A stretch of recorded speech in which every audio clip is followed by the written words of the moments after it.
Volvo buses ઇન્ડિયાએ ભારતની પ્રથમ ઓરિજિનલ ઇક્વિપમેન્ટ આધારિત વોલ્વો 9600 સીટર સ્લીપર કોચનું અનાવરણ કર્યું. વીઈ કોમર્શિયલ વ્હીકલ્સના બિઝનેસ યુનિટ વોલ્વો બસીસ ઇન્ડિયાએ આજે ગુજરાતના ગાંધીનગરમાં પ્રવાસ 5.0 ખાતે વોલ્વો 9600 સીટર સ્લીપરનું પ્રદર્શન કર્યું, જે ભારતમાં તેના પ્રીમિયમ કોચ પોર્ટફોલિયોને વધુ મજબૂત બનાવે છે. એક જ પ્લેટફોર્મ પર શ્રેષ્ઠ બેઠક અને સ્લીપર મુસાફરીનું સંયોજન કરીને નવો કોચ ટૂંકા અને લાંબા અંતરના બંને રૂટ માટે રચાયેલ છે.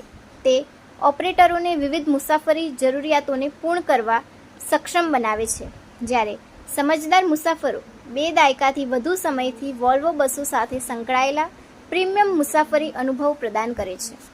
नमस्कार, मेरा नाम भगवान बिंडिगनवले है. मैं वॉल्वो आइशर कमर्शियल व्हीकल्स में executive vice president strategy brand and communications देखता हूँ.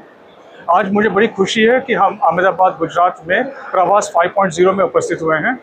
आज हमारे सामने 3 गाड़ियाँ खड़ी हैं. एक Volvo 9600 sleeper seater coach combination जो कि काफ़ी पॉपुलर होता जा रहा है, और जो आज के भारत में जो लोग पसंद करते हैं कि सेफ, लग्जूरियस और कंफर्टेबल ट्रैवल करें, उसका सीधा सीधा जवाब है ये. साथ ही साथ हमारा आइशर का मैक्सी कैब है जो कि पर्यटन में लोकल ट्रांसपोर्ट, लोकल टूरिज्म के लिए काफ़ी अच्छा बना हुआ है. जैसे फ़र्ज़ कीजिए कोई चेन्नई से जाना चाहे सबरीमल है, तो फिर फैमिली जो है 3-4 फैमिलियाँ मिल के जा सकती है. इसमें जगह है, इसमें सुविधाएँ हैं, कम्फर्ट है, जो कि फैमिलीज पसंद करती हैं. तीसरा प्रोडक्ट जो हमारे पास जो है वो आज के लिए बहुत बहुत ज़रूरी है. आप सब ने देखा होगा कि आज की डेट में डीज़ल पेट्रोल की कीमतें इतनी बढ़ गई हैं, तो इलेक्ट्रिक गाड़ियाँ